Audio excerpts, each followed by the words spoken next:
আমি তখন অনেক ছোট, এখনো সাবালিকা হয়ে উঠতে পারিনি, বয়সটাও ছিল মাত্র 12 বছর। ওই সময় আমার আম্মু আমার বিয়ের জন্য একটা ছেলে ঠিক করে। ছেলেটা খুবই ভালো, দেখতে শুনতেও মাশাআল্লাহ অনেক সুন্দর। আর ছেলেটার হাইট সম্ভবত 5 ফুট হবে। আর সেই ছেলেটা হলেন আমার স্যার। স্যারটা ছিলেন আমাদের ক্লাসের, প্রতিদিনই আমাদের ক্লাস করাতো। স্যার কোনোদিনও কোনো মেয়ের দিকে তাকিয়ে কথা বলতো না। আর কেন জানি না স্যারকে দেখলে আমারও একটু একটু ফিলিংস হতো।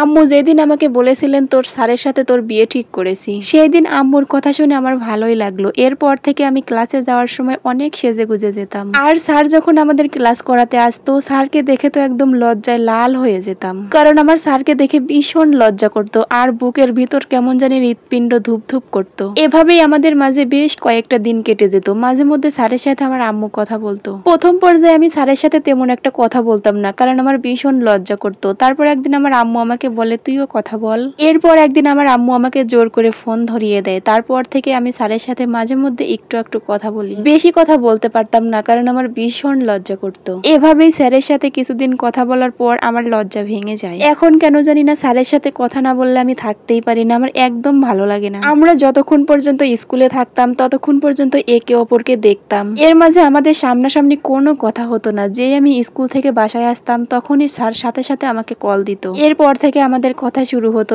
একদম সন্ধ্যা থেকে রাত পর্যন্ত আমরা কথা বলতাম। আর সকালবেলা ক্লাসে গেলে তো স্যারের সাথে দেখা হয়েই যেত। যেদিন স্কুল কোচিং সব বন্ধ থাকতো সেদিন তো আমরা সারা দিন SMS এ কথা বলতাম। এর মধ্যে আমিও একদিন তাদের বাড়িতে গিয়েছিলাম, সেও আমাদের বাড়িতে এসেছিল। আমি তাদের বাড়িতে যাওয়ার পর থেকে কেন জানি না সে সুযোগ পেলেই আমাদের বাড়িতে চলে আসতো আমার সাথে দেখা করার জন্য।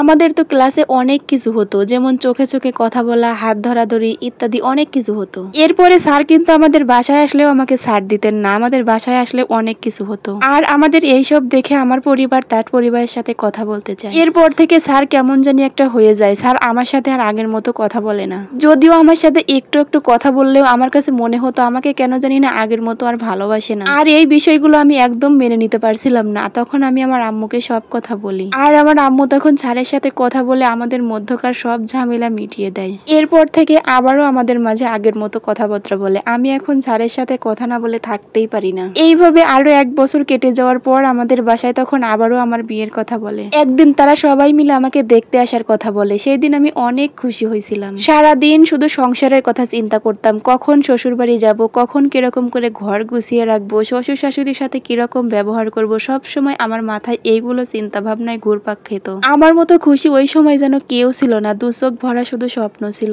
এইবার সেই দিনটা চলেই আসলো, মানে যেই দিন আমাকে দেখতে আসবে তার আগের দিন। এরপর স্যারের বাড়ি থেকে বলে দিল সেই দিন আমাকে দেখতে আসবে না। এরপর আমাদের বাসায় ঝড় তুফান শুরু হয়ে গেল। আমি কান্না করতে করতে একদম ভেঙে পড়লাম। এরপর আমাদের মাঝে অনেক ঝামেলা হয়। আমি সব সময় কান্নাকাটি করতাম। হঠাৎ করে একদিন শুনতে পাই স্যার নিজে থেকেই নাকি আমাকে দেখতে আসতে চায়নি। এই কয়েকটা দিন ধরে রাতে আমি একটু ঘুমাইতাম না, সারা রাত কান্না করতাম। এভাবেই অনেক দিন কেটে যায়। আমি যেন একদম পাথর হয়ে গেছি। তারপর আমাদের স্কুলটাও খুলে দেয়। এবার আমি স্কুলে যাওয়া শুরু করি। তখন থেকে স্যার আমাদের আর ক্লাস করাতো না। স্যার আমাকে দেখলেই মুখ চুপা যেন কালো হয়ে যেত। কিন্তু আমি বেহায়ার মতো স্যারের দিকে তাকিয়ে থাকতাম। স্যারকে না দেখলে আমার একদমই ভালো লাগতো না। আমার স্যারের ফ্যামিলি ছিল আমাদের থেকে নিচু লেভেলের। তারা গ্রামে থাকতো আর আমরা শহরে থাকতাম। এভাবেই দেখতে দেখতে 3টা বছর পার হয়ে গেল। একদিন আমি শুনতে পেলাম স্যার নাকি এর থেকেও ভালো একটা চাকরি পেয়েছে। আমি শুনে অনেক খুশি হইলাম। আবার এইদিকে কেমন জানি বুকটা একদম ফেটে যাচ্ছিল। কেন হচ্ছিল আমি কিছুই বুঝতে পারছিলাম না। আমি ক্লাসে যাওয়ার আগে লুকিয়ে লুকিয়ে স্যারকে দেখতাম। আমার কাছেও কেন জানি না মনে হতো স্যারও আমাকে দেখতো।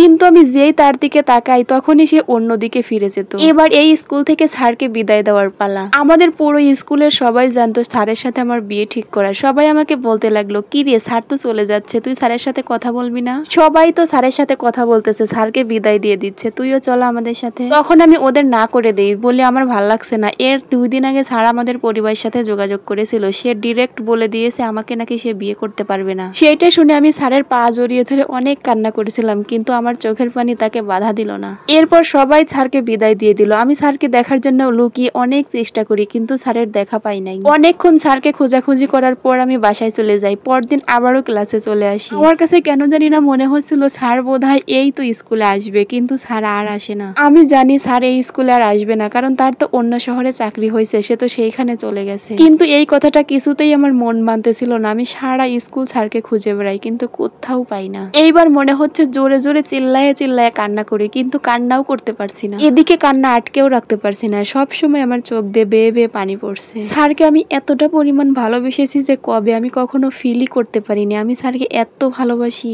আর আমার এত ভালোবাসা ফেলে স্যার আমাকে ফেলে কিভাবে চলে যেতে পারলো। আমার স্যারের পরিবার আমাকে চায় কিন্তু আমার স্যার আমাকে চায় না। এভাবেই আমি আজ 3 বছর যাবত ধরে আমার স্যারের অপেক্ষায় আছি, জানি না স্যার কোনোদিন আমার কাছে ফিরে আসবে কিনা। আচ্ছা যাই হোক, এই সম্পূর্ণ স্টোরিটা একটা আপুর লাইফ থেকে নেওয়া।